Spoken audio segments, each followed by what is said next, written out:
So, welcome to Tuesdays in the Boardroom. This is where we're going to meet together in a conference room, a virtual conference room, and we're going to map transitions. So, this is not just about being in school or being taught, it's an interactive environment where we're going to map transitions that engage your talents, your purpose, and your allies, because we all come with allies to this little project. So, welcome to Tuesdays in the Boardroom. The paradigm that we use here in the boardroom is this concept of wilderness walking.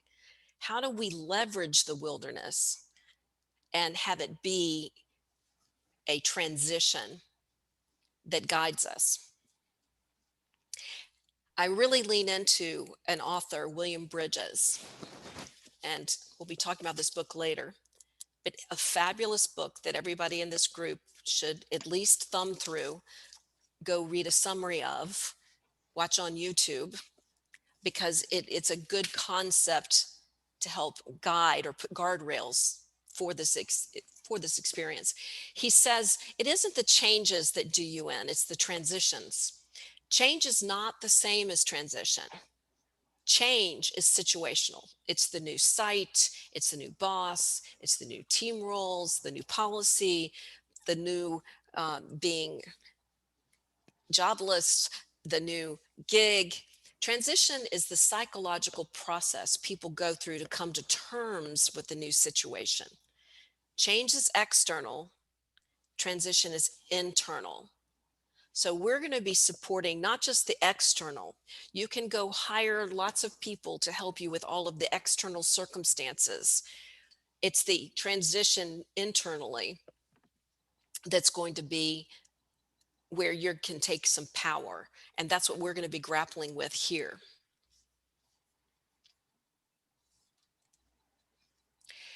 Interesting, the word wilderness actually means sanctuary. The Hebrew word, and both Buddha, Moses, Jesus all spent time in the wilderness. And they were explicitly told that this is holy ground. So the sanctuary in a church is where people go to the Holy of Holies to be with God. It's a bit of a paradigm to think about. When I'm out in the wilderness is actually where God also is. So as I'm out here in a very non-religious, non-spiritual place, he has always said, this is holy ground. I am there. There's a lot of comfort I have taken from that very concept that out here in all the mess is where he is. So being able to lean into him at this time is really critical. T.S. Eliot says, what we call the beginning is often the end. And to make an end is to make a beginning. The end is where we start from. So frequently, as we move into transition, there is an end. There's a death, there's a birth, there's a new job, there's an old job, but there is an end to something else that allows for the beginning. And Alice in Wonderland is the first one that I can think of when I think of being in a completely upside down world. She says, the caterpillar asked her, who are you? And she says, I hardly know, sir, just at the present. At least I know who I was when I got up this morning, but I think I must have changed several times since then. So all of us that are in transition have that kind of weird feeling that we don't know who we are. We used to be the head of HR. We used to be the banker. We used to be a lot of things. So who are we when we're not the banker, when we're not the HR director, when we're not that? We don't quite know who we are. And as we wander through the wilderness, we may reinvent ourselves several times. What William Bridges talked about in his book, the transitions that I've referenced, she wanted an answer. I want an answer. What am I going to be next? Am I going to be a banker? Am I going to be a gig worker? Am I going to be, what is it? I want an answer because it's hard to be in the wilderness. And in general, we're given a path, not an answer. So being able to walk into this time and say, okay, I'm looking for a path, not necessarily a job.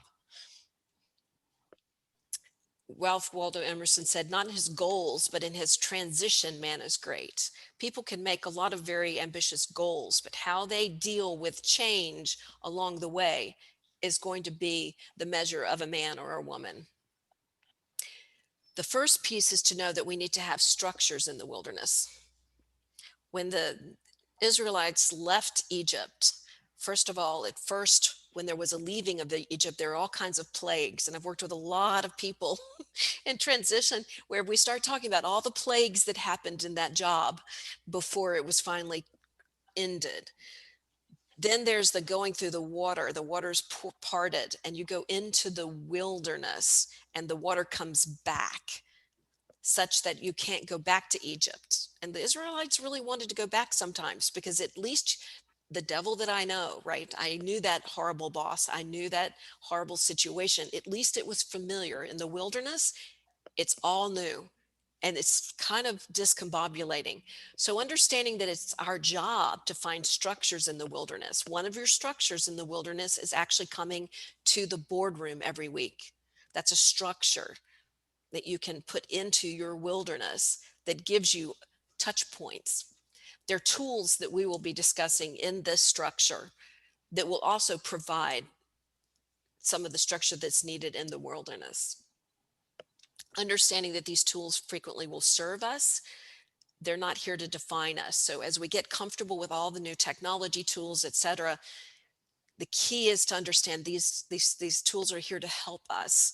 They're not just here to conform us. It helps those of us who are rebel to hold that like that, just so you know. The first structure in the wilderness is understand that we have got a family of people that love us, our friends, our family members who are also in many ways walking with us in the wilderness, because until we find what's next for us, they're with us. And sometimes as we're in the wilderness, we forget that we have an opportunity to not only hold these people with us, but help lead them, help quiet their concerns for us. So engaging your home team is really the very first place, is to engage them in the fact you're in a wilderness walk, you have structures, you are taking action, will help them relax and not feel so nervous. The next phase is to identify allies. There are people in the wilderness that are here that will be here maybe for only this season. They will only be here to support us in the wilderness. Some of them will have always been there and they will be there when we get to the land of milk and honey. But the key is to find out who is actually going to be our ally. There are people that may love us very much, but they may not be the best person on our team to help us with the job search. We may be reporting to them about what's happening about it, but they may not be the one we want to listen to. So the very first piece is identifying allies. Who's going to be our ally in the wilderness? Mentors, colleagues, big sisters, big brothers. So that's part of what we'll be doing, is going through this, stepping through all this, is finding your allies. Then once you've found them, how do you activate them? As we all know, in today's world, oh my goodness, people are so distracted. They may want to help you, but how do you help them help you? We're going to be looking at how to research opportunities. Right now, there are sometimes almost too many opportunities. There's too much information out there. How do you curate it so that you're using the information to help support your path? Interviewing skills. This is where everybody thinks we should start. But in transition, this is your emotional reorientation. Interviewing is kind of an external skill set, and we will talk about it. We will talk about how interviewing is, but understanding that knowing the right questions is as important as knowing the right answers, because this is like dating or anything else. Being able to make sure it's a fit, it's a win-win for both sides. That's what will help support your interviewing skills, because you're going to be interviewing well before you're looking for a job. You're going to be interviewing allies and people, and to get information to see if this might be the right path to get the right job. Then we'll be looking at negotiation. I will tell you that sometimes this can be part of the challenge, is this negotiating skills. Being able to use emotional intelligence and proven communications best practices to help you again find that win-win. We have tons of resources for you in all of these categories that we've just gone through, but I'm just walking you through what all's going to be available to you in this structure of in the boardroom. What you need to know is 100% of the people in transition experience a situational and emotional roller coaster. Buckle up, ladies and gentlemen, it's going to be a bumpy ride. And knowing it, I think, makes it feel better to know that it is bumpy. You're not crazy. There's a lot of ups and downs. We find something that might be a chance and it's not a chance. And we got another. So understanding that you can either freak out on a roller coaster or breathe, relax, and know this is fun. Get your hands up. It's going to be okay. So understanding the roller coaster is a natural part of the wilderness. And there are ways to anticipate. And when you've ridden a roller coaster once, you at least go, okay, the drop's coming here, right? So we've been through the roller coaster before. We can help you with there's a drop coming. But as you go through the process of wilderness walking, and we will have people coming in here who've gone through the boardroom, we're going to have other experts coming in to inform us either in the form of books or whatever. Understand that there are ways to become familiar with the roller coaster so it's not quite so jarring. When you go through the wilderness, we tend to stay within where our blinders allow us to see. And being able to expand our reach out actually speeds up the process of being able to get to what we're wanting to next. So the first piece is learning to lead a transition versus simply survive it. When you learn to lead a transition, it builds within you a leader mindset. So you're not just a victim of the last job and where you are now, you're beginning to lead it, will have you actually learn how to be a leader of your life and your career. As you do that, you begin seeing that you can lead your family. And then you begin seeing you can lead your community. It actually has you be a better tool for the Holy Spirit to be able to go and make a difference in the world. This is why Moses is such a valuable example. He could not only break the bondage of the past and convey the vision of the future, but also get the people through the wilderness that always comes between where we are and where we want to be. Okay, after all that lofty thought, all of that, aspirational conversation, after the enlightenment comes the laundry. Buddha is right. We've got to get down and do some of the basics of what there is. Even in the wilderness, there's laundry. So cue the confetti. That's basically the outline of what's going to be happening over the next 12 weeks. We're going to be stopping the video in just a minute, and we're going to go into what your takeaway is from what you've seen so far. But just to go a little bit more into detail here, what's ahead now is storytelling, your storytelling, our storytelling, so that you can begin to own your walk in the wilderness and be able to communicate to other people about your wilderness walk such that they can be your allies and your support. So getting your narrative clear is critical, not only for the interview or the vice president of human resources, but for your spouse, for your cousin, for your friends. Your story starts now, today. January 26th, we welcomed you to the boardroom. We had a little open house. Today, we're doing wilderness walking and looking at the transition guide. Next week, for the next 2 weeks, I want you to look at your calendar because it looks a little different. The church has gifted you with a 2-part workshop that has an assessment in it that will help us uncover your individual winning formula. Next week on February 9th, it will be from 4 until 6. So it's a little bit longer chunk, but you're going to discover your winning formula. And as you discover your winning formula, you'll be able to tell other people about it and be able to negotiate with it and be able to talk about it in the interview. This is my winning formula. February 16th is leaning into your winning formula. How do you utilize it for your wilderness walk? Not just a descriptor for your interview, but to be able to actually inform how you do your wilderness walk, because your wilderness walk may look differently than anybody else in the room today or anybody else's wilderness walk. It needs to be your walk. So it needs to be based on your winning formula.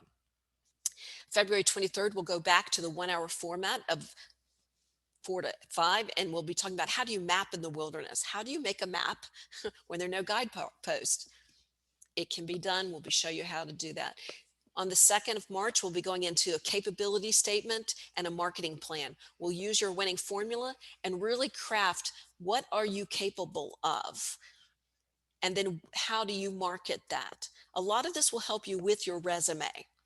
Resume writing is a whole skill unto itself. We'll be giving you best practices, tips, and tools, but it's always about way more than just the resume. So that's why we talk about it as a capability statement and a marketing plan. On the 9th, we'll be identifying your allies. On the 16th, we're going to be talking about researching the opportunities. 23rd, we're going to be activating those allies. On the 6th, we're going to be expanding reach, finding a path, not a solution. The 13th, we'll be doing interviewing skills. The 20th, the negotiating skills, and then we'll be having the boardroom reunion and networking that last week. We're hoping to really begin the buzz in the church such that people come at the last and the first session, because there are people who love to help people in transition. So this can be part of their ministry in the community. There are other people that want to kind of check out this structure to see if it's of value. So the people who've gone through it can share their experience. So we've made some room for those kinds of conversations. So just a little bit about Sandbox Consulting Group and how we're going to be helping you during this process. We help wilderness walkers lead, uncovering your winning formula, unlocking shortcuts, and unblocking people gridlock, helping you celebrate the path. Frequently, we think we want to go as fast as we can through this transition, but it's in the wilderness where we recraft and become capable of going into the land of milk and honey. So in that, there needs to be some celebrations. Just so you know, we have other tools besides what the church has been so generous to offer to you. Specific workshops and one-on-one coaching that can assist you through this process. Just want to make you aware of that. We've also got resources, books that we're going to be recommending. You see here the transitions that I've already talked about, but there are other books that we recommend that you read that can help you with the transition.